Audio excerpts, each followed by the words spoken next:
Estoy con Olivier Sáez, un gran aficionado a la cesta punta, al high alai, pero no desde hace mucho, y además diría que tiene una visión o un perfil desde la distancia, porque Olivier reside la mayor parte del año en París, su madre es francesa, su padre es nacido en La Rioja, vivió en el País Vasco, y su mujer en la actualidad es bilbaína, Judith, por lo tanto el vínculo con el País Vasco también está ahí presente.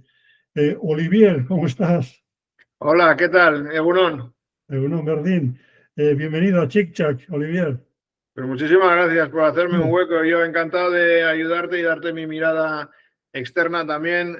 Como sabes, soy un aficionado desde fuera y escucho casi todos tus podcasts.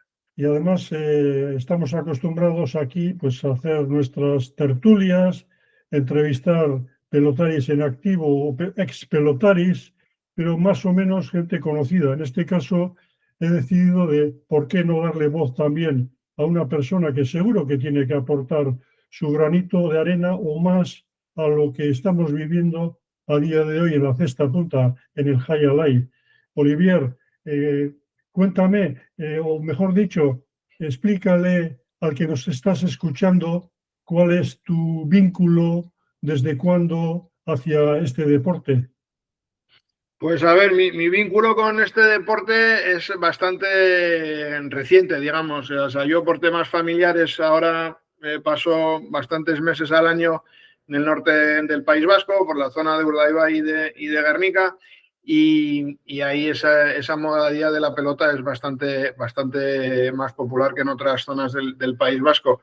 Mi hermano pequeño jugó, porque yo crecí también en Francia, al Yoko Garbi, pero nunca había tenido la posibilidad de estar tan cerca de la cesta punta, que es un deporte que me pareció desde pequeño muy espectacular y muy atractivo. Y entonces, como te he explicado y como sabes, por razones personales estoy más tiempo ahí, y el estar al lado de Guernica, el estar al lado de donde se juegan los partidos bonitos y el verano poder disfrutar de esos partidos con ETV, pues hacen que me he acercado y ha sido una forma para mí de poder aprovechar y disfrutar esta modalidad de la pelota.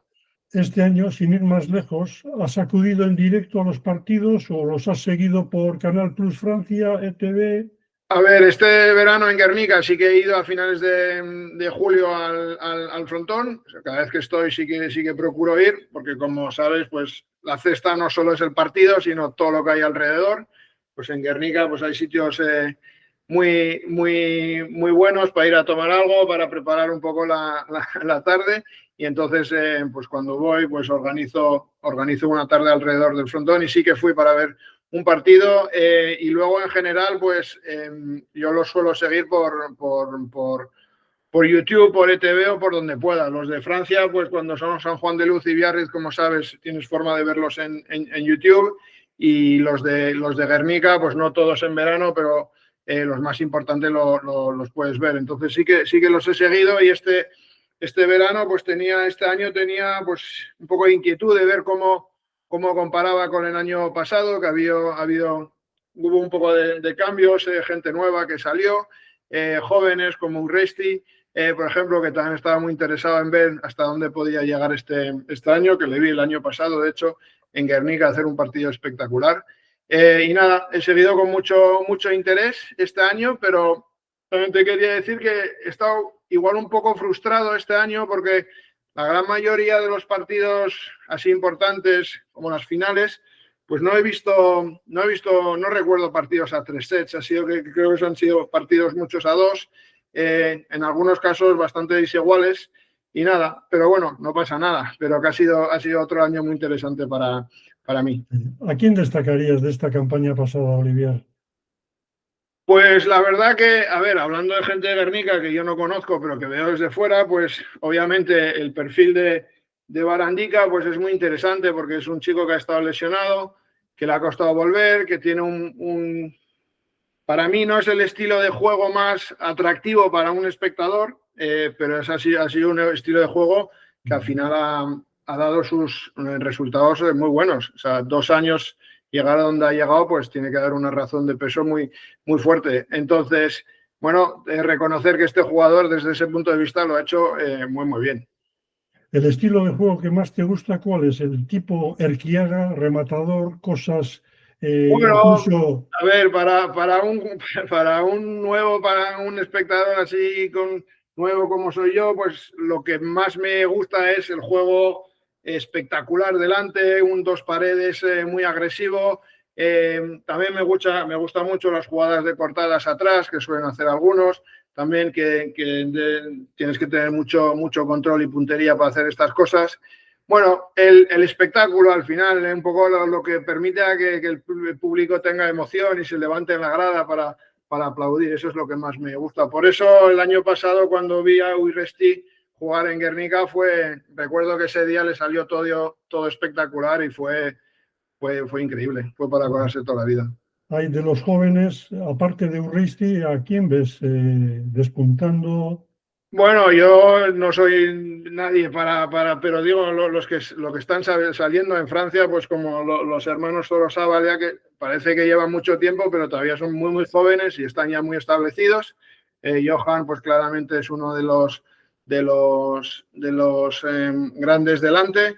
Y nada, y detrás, pues no lo sigo tanto como tú, pero sé que hay gente que está entrando por otras vías que no son necesariamente las de Eraman o de esa compañía tan conocida, pero gente que juega, por ejemplo, en Hondarribia, gente más joven, que es gente con mucho potencial también. Mm. Comentas que tu hermano, cuando vivíais en Po, practicaba el Yoko Garbi, no la cesta punta. Ahí fue tu primer contacto con estas modalidades, pero conocer la cesta punta fue bastante más tarde. En Zumaya, Sí, como sabes, yo el recuerdo más así preciso y reciente que tengo de la cesta como tal, primero tengo un recuerdo muy lejano de pequeño, que cuando de pequeño en Madrid veía a Miami Vice tenía esa imagen de la cesta, que pues es esa imagen que todos conocemos o muchos conocemos cuando hemos visto esa serie y lo asociamos con ese elemento espectacular del deporte, de ese movimiento, de esa rapidez, y eso siempre me fascinó. Y entonces el Yoko Garbi pues es una versión de la cesta, pero no tiene las mismas características, obviamente. Y hace unos años, estando un verano en Zumaya con mi mujer cenando, recuerdo ver perfectamente un partido en la ITV y entonces también cuadraba perfectamente en lo que es, pues eso, un poco la estampa de un verano en el País Vasco, es decir, buena gastronomía, la costa, el sur, Zumaya, la cesta, y dije, ostras, tengo que volver a ver si me puedo conseguir acercarme más a esto. Y a partir de ahí, poco a poco, pues me puse a intentar encontrar entradas para partidos. Recuerdo que un año fui a Lekeitio, luego Guernica y luego poco a poco he ido descubriendo este mundo e interesándome y aprendiendo lo que puedo. ¿qué es lo que te atrajo cuando viste la cesta punta en vivo? Bueno, a ver, a mí pues, en general los juegos de pelota me gustan. O sea, he jugado un poco a tenis, cuando viví también mucho tiempo, muchos años en Londres, jugué a squash. Entonces, al final, todo esto es un poco la misma familia, pero luego obviamente son modalidades muy específicas. Primero el hecho que se juega digamos, en equipo, bueno, esa es, digamos, la modalidad de parejas. Eso también hace que es muy interesante porque hay que saber compaginar y la comunicación y la complementación entre los jugadores es muy importante. Luego es una mezcla de técnica, de fuerza, de posicionamiento, de habilidad. Y bueno, al mismo tiempo también es un deporte que mezcla elementos muy tradicionales con elementos muy modernos, tradicionales, porque todavía se sigue jugando con una cesta totalmente artesanal, que se hace de forma artesanal y al mismo tiempo pues es uno de los deportes bueno, conocidos por un juego de pelota muy, muy rápido. Entonces hay que imaginarse estar en el frontón recibiendo una pelota a más de 200 por hora para saber que requiere unos skills muy específicos. ¿Has intentado alguna vez coger alguna práctica? ¿Has hecho? Pues lo probé este verano con la escuela de cesta en Bermeo, porque mi peque se apuntó, probó y la acompañé y estuve hablando con la gente de ahí y probé el revés, que la verdad que no es nada intuitivo dar la vuelta al codo así, pero sí he probado una vez, puedo decir que he probado una vez. ¿Y qué te pareció? Pues hombre, no es nada fácil. Pues nada fácil. Y encima probaste la postura de revés, que es la más difícil. Y el chico del club me enseñó cómo hacerlo y bueno, entendí un poco por dónde iban los tiros. No sé si lo hice muy bien, pero vi lo complejo que es. Luego acudiste a Guernica también, has comentado Lekeitio, Guernica. ¿Qué sentiste al ver esa atmósfera en un winter, las gradas a rebosar, música, una exhibición de Urreisti? ¿Qué un outsider, uno que viene desde fuera, desde la distancia?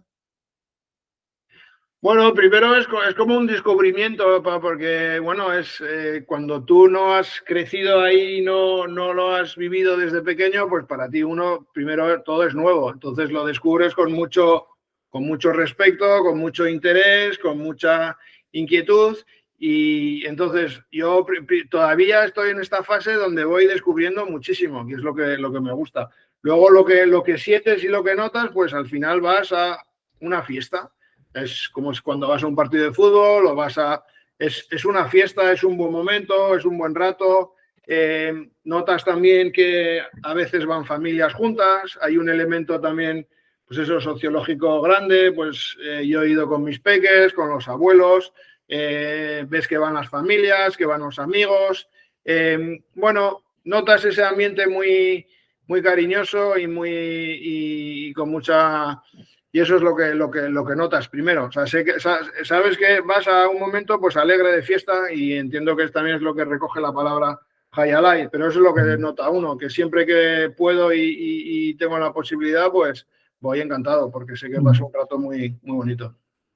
Por lo que nos has contado, has vivido en diferentes lugares, ¿no? En el País Vasco, en Po, en Madrid, en Londres también, París.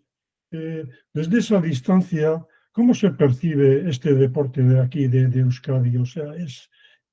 Pues te iba a decir que desde fuera está, para mí, de lo que veo, muy bien identificado. Es decir, cuando yo hablo de pelota, desde fuera o desde el extranjero, la gente lo asocia muchísimo más rápido con la cesta punta que con la pelota a mano, pero es algo que está muy ligado a la imagen del País Vasco fuera del País Vasco y no, la gente lo tiene muy asociado, aunque sea visualmente.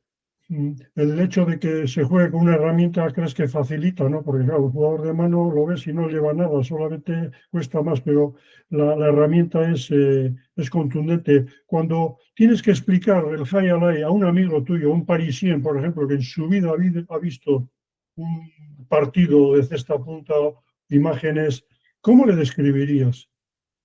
Pues al final se lo explica de forma muy fácil. O sea, primero la cesta la tiene muy visualizada en la cabeza, aunque no sea muy preciso, pero sabe cómo funciona. Y luego le puedes explicar que es una versión de un juego de pelota. Y bueno, entonces, pues, o sea, lo entiende muy bien. O sea, le explicas que juegas con el frontón, que hay unas reglas, que algunos juegan a quinielas, otros con sets, otros lo que sea. Y al final es una variante de un deporte de pelota, básicamente. Hay donde tú te mueves la identidad vasca, el conocimiento sobre el pueblo vasco. ¿Hay conciencia o hay conocimiento? Dices por parte de mis amigos de lo que es el País Vasco. Sí, en París, ¿no? Que es donde Sí, parte a de las ver, el País Vasco tiene un elemento identitario muy fuerte y muy claramente definido fuera. O sea, entonces la gente lo asocia de forma muy directa y muy precisa con lo que es la cultura vasca, la historia vasca. Eso no hay ninguna duda. Olivier, ¿qué te parece el lenguaje que en torno al Hayalai? Lo que, en fin, Chipchak, Chula, los apellidos. Bueno, pues es como cualquier mundo tiene su lenguaje, que es su mundo, que recoge sus historias, que recoge su forma de ser, sus reglas, sus normas.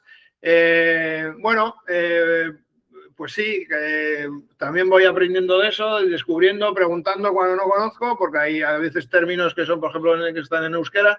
Yo no hablo euskera, entonces pregunto a mi mujer, a mi familia, para que, por ejemplo, cuando veo la ETV, los partidos, hoy hacen entrevistas, pero los entrevistan en euskera. Entonces tengo que preguntar a mi mujer a ver qué dicen en los descansos. Pero bueno, al final todo esto recoge pues un mundo, un universo, una forma de ser, una forma de actuar. Y es lo que define un poco este deporte. Pero bueno, cada mundo tiene sus reglas internas y pues hay que aprender de esto, conocer, descubrir, interesarse para ir conociendo poco a poco. ¿Qué te parecen las retransmisiones de Euskal Televista a alguien que no entiende el euskera, que lo ve desde fuera por primera o segunda vez? ¿Crees que se debería de emitir tal vez con subtítulos o...? Pues yo creo que, primero, el rol que está haciendo ETV para la cesta es fundamental, porque si no estuviese ETV, creo que la visibilidad que tiene hoy en día pues no la tendría. Pero si quieren todavía tener muchísima más visibilidad fuera, y esto es algo que creo que en el contexto de la marca de Euskadi a nivel global les vendría muy bien, es hacer que este mensaje vaya mucho más allá que solo el Euskadi, ¿vale? Porque hoy en día yo creo que comunicar a nivel internacional sin pasar por el inglés de alguna forma o un idioma extranjero les va a limitar mucho el desarrollo fuera. Yo creo que con las herramientas que hoy en día pues se podía hacer un subtítulo, una traducción en directo de lo que pueden decir o poner algunas cosas o explicarlas, no sé qué. Creo que si hay interés por llevar este producto, digamos, más allá de solo el País Vasco, en algún momento habrá que compaginar esto con medios que permitan ir mucho más lejos. Sí, probablemente con la ayuda de la inteligencia artificial no en mucho tiempo conseguiremos todo eso. Yo estoy convencido de que también ahí va a haber una revolución. Exacto, o sea, yo creo que, bueno, aquí también la pregunta es qué es lo que se quiere hacer hoy en día con la cesta.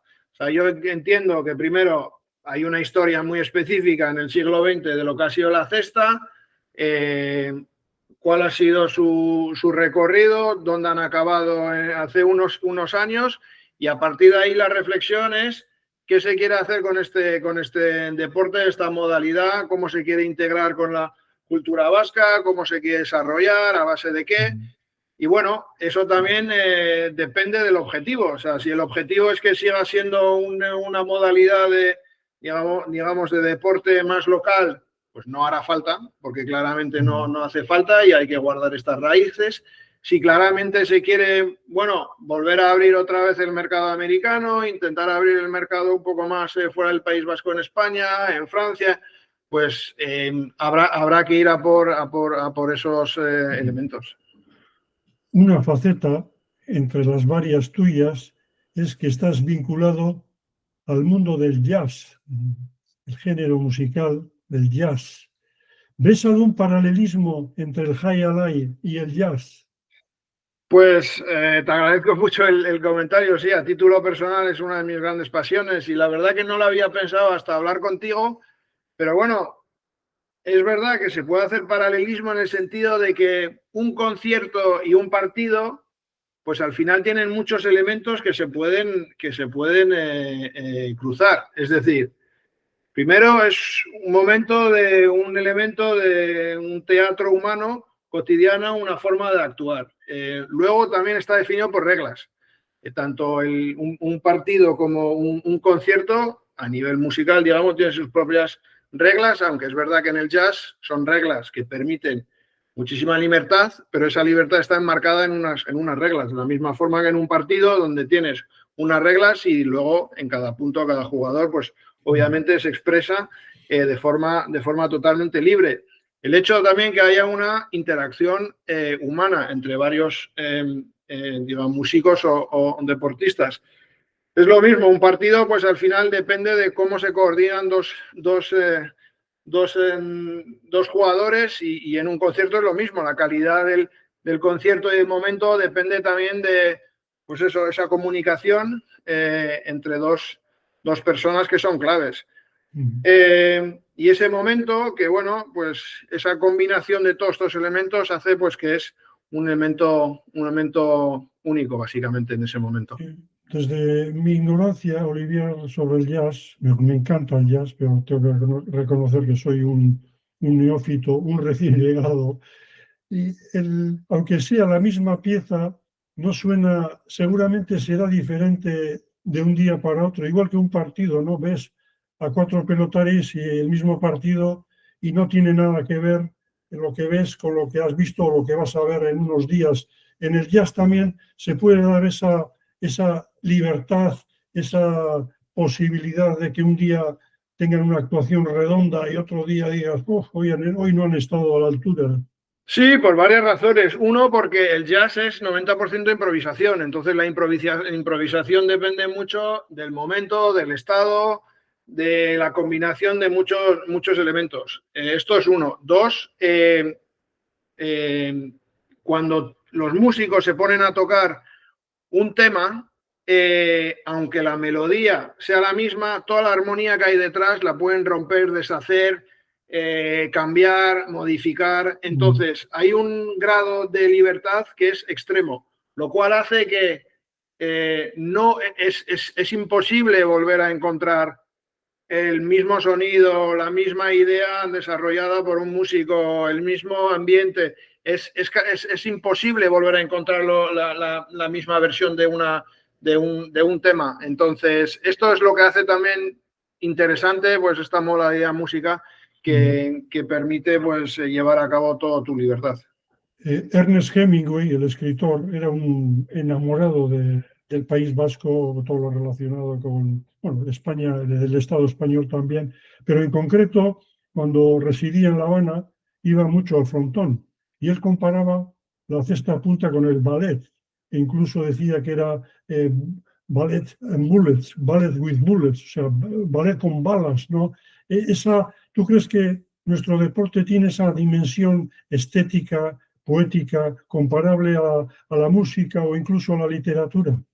Bueno, o sea, que tenga ese elemento estético está clarísimo. O sea, yo creo que, y estoy pensando en otra cosa, recuerdo perfectamente a Zidane jugando en el Madrid hace muchísimos años, pues que muchas veces se le ha comparado con un bailarín. Y entonces, si recuerdas, o sea, no soy especialista como tú de la cesta, pero el juego de piernas, el posicionamiento, cómo se mueve uno en la cancha, pues eso también me puedo imaginar que se puede acercar mucho a lo que puede hacer un bailarín. Luego, hombre, al final, a nivel estético es cómo te posicionas, cómo juegas, cómo usas la cesta, cómo te apalancas también con las paredes. Todo esto hace que pues, tienes ahí un juego estético muy fuerte y eso también lo veo en las imágenes que puedo recuperar, en las fotos.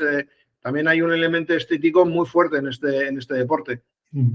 Y sobre todo vinculado al pasado, porque hace años la cantidad de participantes, de profesionales era enorme y también, como no, había gente de una calidad extraordinaria y de un estilo estético que es una pena que no haya vídeos para valorar o admirar la forma en la que jugaba, la espectacularidad. Recuerdo pues a un Pachi Churruca que falleció hace unos meses, era auténtico ballet sobre la cancha, al margen del resultado, ¿no? Al margen de que al final estaban disputando un partido en el que había ganadores y perdedores, o chimelas saltando por las paredes, o un hondarrés con una elegancia propia de una bailarina, ¿no? ¿Tú crees que hay algún músico o pieza que evoque ese espíritu del Hayalay? O sea, alguien en el mundo del jazz que digas, es que le tienes que escuchar, le tienes que ver un vídeo porque este hombre o esta pieza es espectacular. Para mí es muy complicado contestar esta pregunta, pero sí que puedo darte una sugerencia que por razones culturales, por razones técnicas, hay un tema de jazz que es bastante famoso, que está ligado a Bilbao, que se llama Song for Bilbao de Pat Metheny, de los años, creo que lo compuso en los 70 y bueno, lo ha vuelto a tocar millones de veces en los 80, solo con otros grupos y lo que sea. Uno, porque está ligado al País Vasco, porque es un elemento muy fuerte y está él muy ligado también a Bilbao y al País Vasco, donde ha tocado muchas veces. Y su forma de tocar es una forma al mismo tiempo muy técnica. Bueno, para los que tocan guitarra saben cómo toca Pat Metheny, pero al mismo tiempo es un guitarrista con un nivel de imaginación y de improvisación casi ilimitado. Entonces, bueno, para darte una idea de lo que podríamos asemejar, bueno, o relacionar, pues Song for Bilbao es una pieza muy conocida en ese sentido. Olivier, ya que te tenemos aquí, un verdadero estudioso, apasionado, conocedor del jazz, a uno que quiere entrar en ese mundo, interesarse, ¿qué músico, qué disco le recomendarías? Bueno, yo siempre digo que lo más fácil es los grandes discos. Al final, aunque no seas músico, vas a ser capaz de entender por qué ese disco es un gran disco. O sea, el primero que recomendaría, por razones obvias, y no hay ningún tipo de creatividad por mi parte, es Kind of Blue de Miles Davis, de 1959, que es una joya. Es una gran joya. Hay debates para saber si es el mejor o no de Miles Davis. Pero bueno, sinceramente, para cualquiera que no conoce esta música y quiere empezar, es un disco muy fácil de escuchar y daría para horas de comentarios. Luego, la cesta punta ha evolucionado. Tu hermano practicó el yokogarbi, que es el origen de la cesta punta, ¿no? Esa forma de jugar, ¿no? Luego, posteriormente, vino pues, otro tipo de cesta más grande, las canchas evolucionaron. En el mundo del jazz también se ha dado esa evolución desde los inicios, desde esa manera tan ¿cómo se diría? Nabarmena que decimos en euskera, que se aprecia enseguida.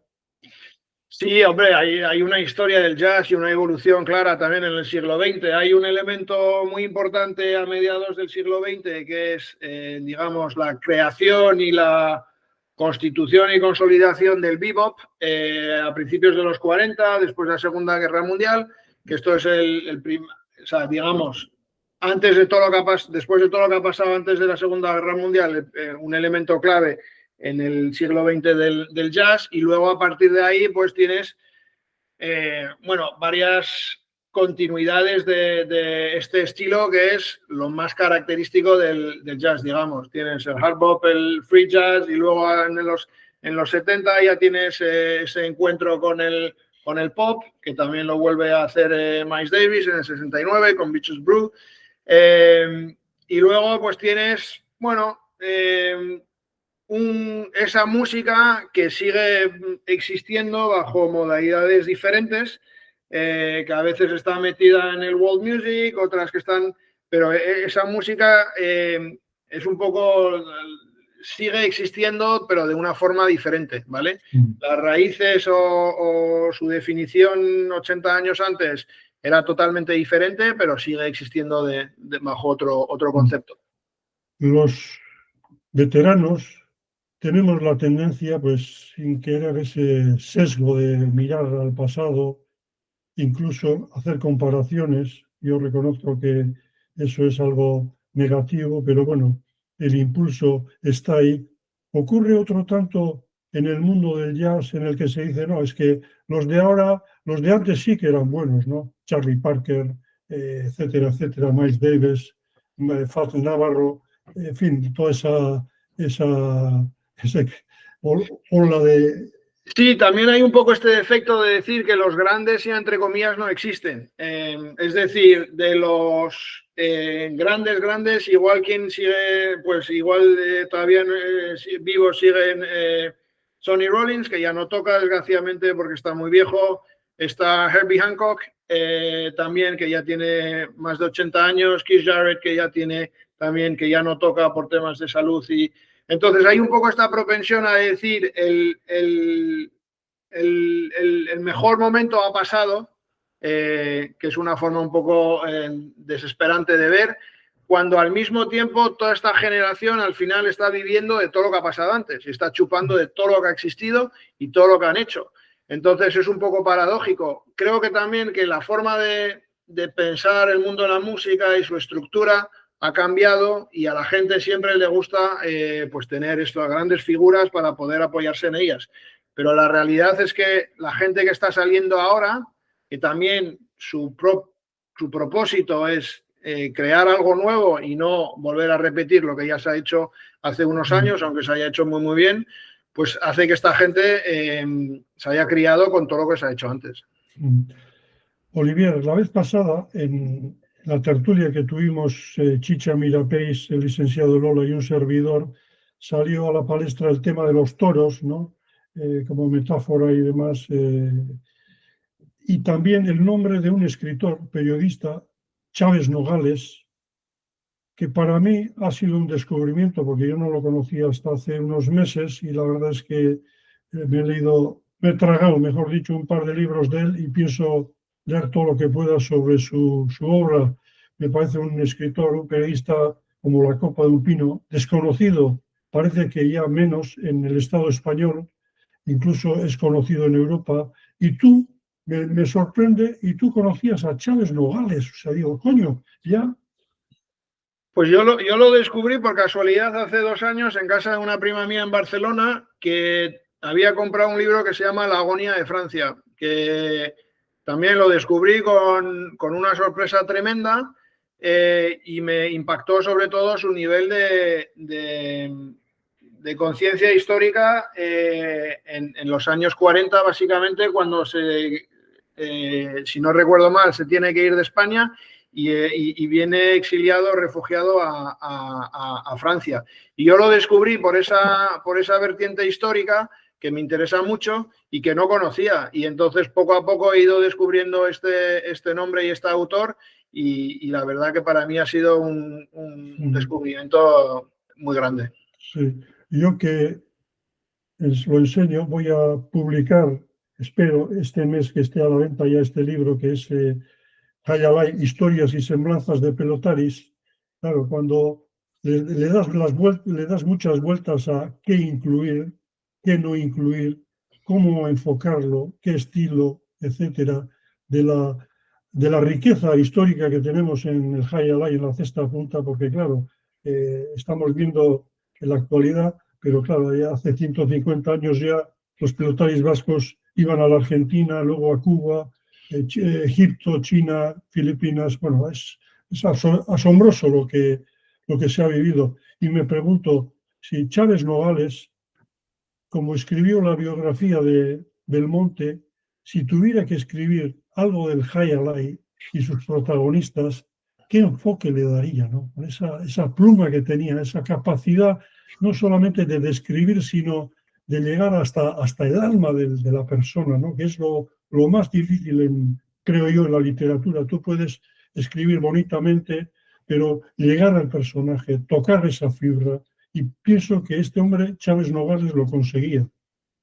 Pues cuando hemos estado hablando de este podcast, he estado pensando y dando vueltas a este elemento que estás comentando ahora.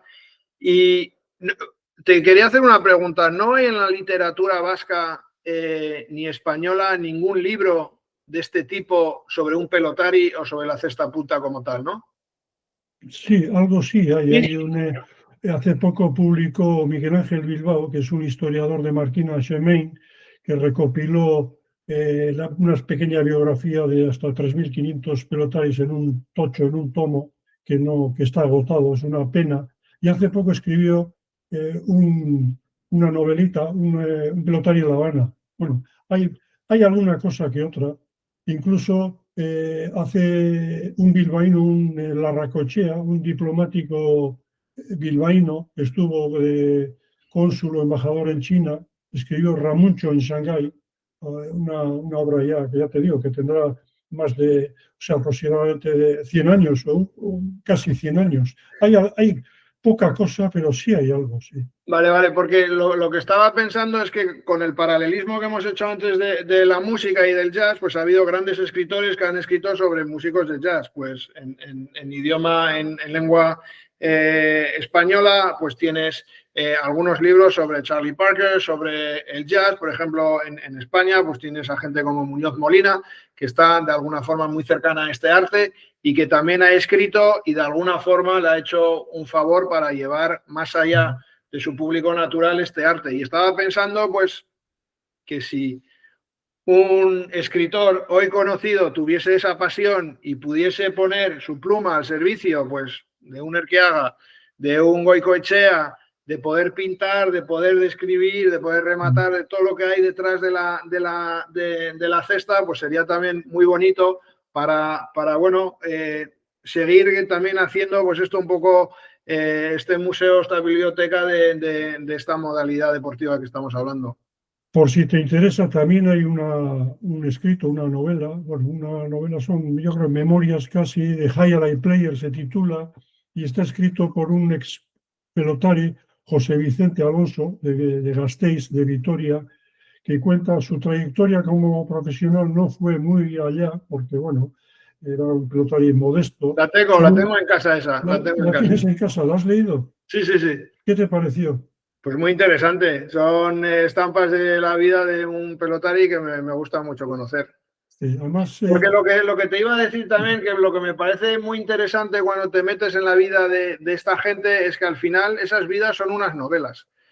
Tú hiciste un podcast con un pelotari que creo que es muy conocido de Marquina, Tomás Goyogana, que nos explicó que es que con 15, 16 años se fue a Estados Unidos, que volvió al de poco tiempo, que con lo que había ganado en X meses fue capaz de comprar un piso.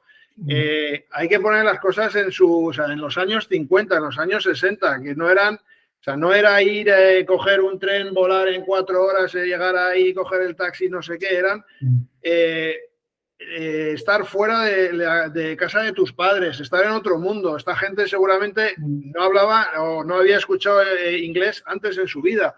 Entonces, son novelas. Es que hay que guardar toda esa memoria. Sí, pues date cuenta de que estamos hablando de pelotaris que salían de un entorno rural, ¿no? Era un oficio, una forma de sacar la vida, como sea, como otros se iban de marinos o de misioneros o qué sé yo, de pastores también. Otra opción era la de pelotari. Y muchos, dicho por los testigos, eran analfabetos o semianalfabetos. Entonces, claro, en ese contexto moverte era poco menos que una proeza, una heroicidad, diría yo. Era una odisea total. Olivier, ¿crees que el Jai Alai podría tener un potencial de atracción internacional como tiene el surf en Euskadi, ¿no? El surf, los que siguen el surf, hay muchos extranjeros que vienen a hacer a la ola de Mundaka, a Donosti, a Iparralde también, o la gente que va a Andalucía por el tema del flamenco, etcétera. ¿Piensas que estamos desaprovechando un producto, una marca que podría tener una repercusión más de la que está teniendo? Yo estoy convencidísimo que ahí todavía no hay nada hecho. Y lo comparo con Francia porque veo que, bueno, el público de los frontones el verano en San Juan de Luz y en Villarreal, turistas que les gusta ese pequeño.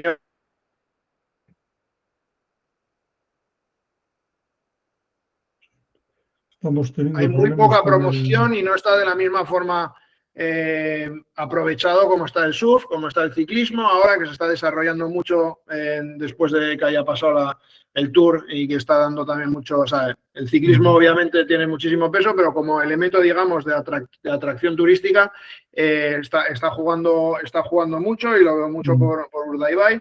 Y creo que la cesta por ahora no está haciendo nada y creo que en el contexto de esta marca, de este posicionamiento que tiene Euskadi a nivel global, todo lo que está ligado con Euskadi, la gastronomía, la forma de vivir, el mar, el monte, las tradiciones, la forma de ser.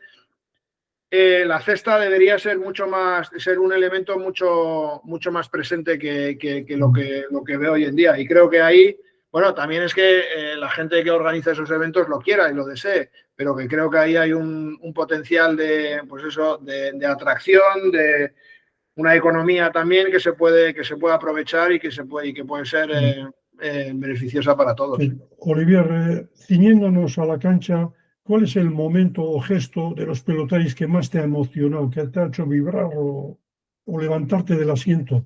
Pues no sé, un dos paredes delante, ahí muy cerca, por delante, un dos paredes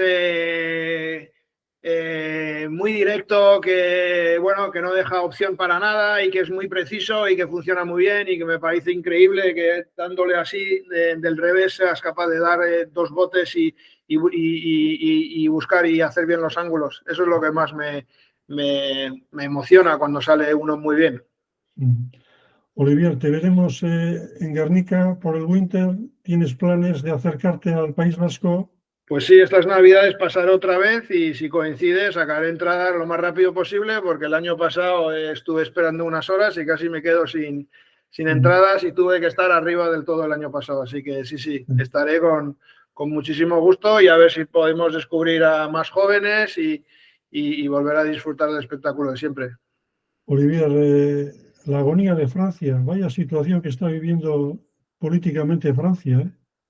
Sí, exacto. Bueno, estás hablando de agonía y de alguna forma hay mucha gente que está haciendo paralelismos entre lo que vivió el país en los años 30 y lo que se está viviendo hoy en día. Sí, es una situación muy compleja que viene de lejos y que vamos a tener que afrontar, pero por ahora no veo solución, porque no hay voluntad de solución. Ese es el problema. Olivier, un placer charlar contigo. Pues nada, Juan Ignacio, muchísimas gracias. Gracias por tu labor, sobre todo, porque yo disfruto mucho de tus podcasts y así voy aprendiendo todas las semanas. Y nada, encantado de haber podido participar contigo en esta tertulia. Y yo agradecerte que desde la distancia, en este caso desde París, sigas con interés no solo los partidos, sino este podcast, porque al final somos una comunidad, como será la del jazz, me imagino, ¿no? En el que se retroalimentan unos con otros. Exacto. A mí tiene características muy similares. Y también te iba a decir que otro elemento que les hace muy similar es que son pasiones de nicho. Es verdad que son pasiones que interesan a muy pocos. Entonces es muy importante que la gente esté muy cercana y muy unida para esas cosas. ¿Hay podcasts sobre el jazz? Sí, hay muchos. Entrevistas, etcétera. No, Sí, no lo he hay mirado. muchos. ¿Me Bueno, puedes muchos. recomendar? Hay cosas, sí. ¿Me puedes recomendar algo en castellano o en inglés? Yo los escucho todos en inglés, pero te pasaré. Muy bien. Olivier, un abrazo y hasta la vista. A seguir Otro a ti, bien. Juan Ignacio. Un abrazo fuerte. Agur, agur, Agur. agur.